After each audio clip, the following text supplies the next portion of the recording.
সভা সমিতিতে বললাম, লেখালেখিতে বললাম যে আমরা দারিদ্রকে জাদুঘরে পাঠাবো। বলে আপনি কে জাদুঘরে পাঠাবেন? আমি বলছি আমি আপনার মতো একজন মানুষ, আমি পাঠাতে চাইলে আপনি আমাকে বাধা দিতে চান, বাধা দেন। বলেন এটা আপনার কাজ না, এটা তো সরকারের কাজ। আজ পর্যন্ত যা কিছু করে যাচ্ছি, এই জোবরা থেকে যা শিখেছি তারই বহিঃপ্রকাশ। আজকে এই কথা বলছি এই জন্য, আমি এসেছিলাম এখানে শিক্ষক হিসেবে। ক্রমে যতই দিন গেল দেখলাম আমি ছাত্র হয়ে গেছি। আমি আর শিক্ষকতার ভূমিকায় নাই, আমি শিখছি, ক্রমাগত শিখছি। এবং ক্রমে ক্রমে এই জোবরার, শয্যাপাড়া, দেওয়াননগর, এদের যে মহিলারা আছে তারাই আমার শিক্ষক হলো। তাদের কাছ থেকে অনেক কিছু শিখলাম। আমার ছাত্রছাত্রীরা তারা আমার সঙ্গে ছিল, আজকে অনেকে উপস্থিত আছে, যারা মহিলাদের কাছে আমাকে নিয়ে গেল, তাদের কাছে তাদের পাঠদান নেওয়ার জন্য তাদের কাছ থেকে অবাক হয়ে গেলাম। যা ক্লাসরুমে পড়ায় তার সঙ্গে কিছুর মিল নাই। যে কাজে হাত দিলাম সেটা ক্রমে মহিলাদের খুব পছন্দের জিনিস হলো। তাদের হাতে টাকা দিলাম, ঋণ দিলাম, 5 টাকা, 10 টাকা, 20 টাকা। তারা কৃতজ্ঞতায় গদগদ। আমি কোনো মাগনা টাকা তাদের দিচ্ছিলাম না, তাদেরকে বলছি এই টাকা কাজ করে আদায়, আপনি রোজগার করবেন, আমার টাকা আমাকে ফেরত দেবেন। তাতেই তারা খুশি। অনেক কাহিনী শুনলাম তাদের। তারা কেউ নিজের নাম পর্যন্ত বলতে পারে না।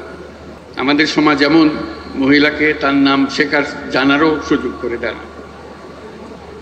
ছোটবেলায় অমুকের মেয়ে, বিয়ে হলে অমুকের বউ,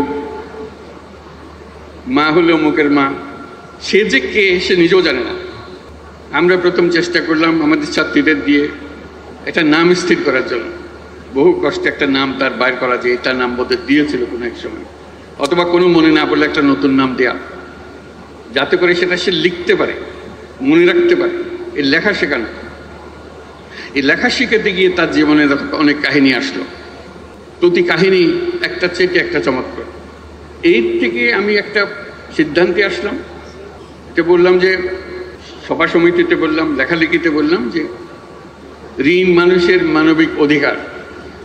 সবাই হাসাহাসি করলো। আপনি ঋণের কথাও বলেন, অধিকারের কথাও বলেন, এটা কোন ধরনের কথা? ইকোনমিক্সে তো কোনো অধিকারের বিষয় নাই, আপনি কোন সাবজেক্টের লেখাপড়া করেন? আমি বললাম তাই তো, ইকোনমিক্সে তো অধিকারের কোনো বিষয় নেই, তাও আবার মানবিক অধিকার। আপনি বলছেন ঋণ মানুষের মানবিক অধিকার। 25 বছরের ওয়ারেন্টিযুক্ত দীর্ঘস্থায়ী দরজা প্রোটেক্টর, আধুনিক ও মজবুত দরজা। অনেক খটকা, একটা খটকার পরে আরেকটা খটকা। তারপরে বললাম আমরা দারিদ্রকে জাদুঘরে পাঠাবো। বলে আপনি কে জাদুঘরে পাঠাবেন? আমি বলছি আমি আপনার মতো একজন মানুষ, আমি পাঠাতে চাইলে আপনি আমাকে বাধা দিতে চান, বাধা দেন। বলেন এটা আপনার কাজ না, এটা তো সরকারের কাজ। তাহলে আমি আমার কাজ করে করতে থাকি, সরকার বাধা দিলে তখন দেখব।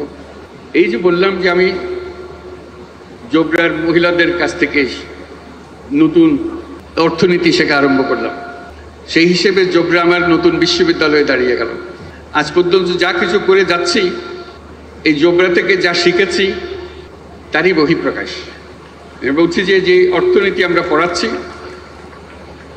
এই অর্থনীতি ব্যবসার অর্থনীতি, মানুষের অর্থনীতি না। যে কোনো অর্থনীতিবিদ্যা যদি শুরু করতে হয় মানুষকে দিয়ে শুরু করতে হবে, ব্যবসাকে দিয়ে না। আজকে যে শুরুটা হলো, সেই শুরুটাই আমাদেরকে ভুল পথে নিয়ে গেল। আমরা এক ব্যবসা কেন্দ্রিক সভ্যতা গড়ে তুললাম। আমরা এই সভ্যতা আত্মঘাতী সমস্যা, আত্মঘাতী সভ্যতা, এটা টিকবে না। ওই যে নতুন বিশ্ববিদ্যালয়ে আমি পড়াশোনা শুরু করলাম, সে নতুন বিশ্ববিদ্যালয়ে আমাকে বলল যে এই বিদ্যায় পৃথিবী ধ্বংসপ্রাপ্ত হবে, এর থেকে রেহাই পাওয়ার কোনো উপায় নাই।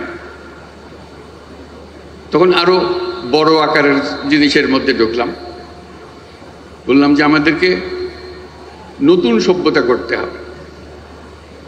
আমি ভাবলাম যে এটা বললে তো আমার সহকর্মী যারা আছেন, যারা অর্থনীতি পাঠদান করেন, লেখালেখি করেন, তারা আমাকে তো অনেক আগেই এমনি ত্যায্য করেছে, একেবারেই শেষ করে দেবে, বলে যেটা এর সঙ্গে আর বেশি কথা বলার দরকার নাই।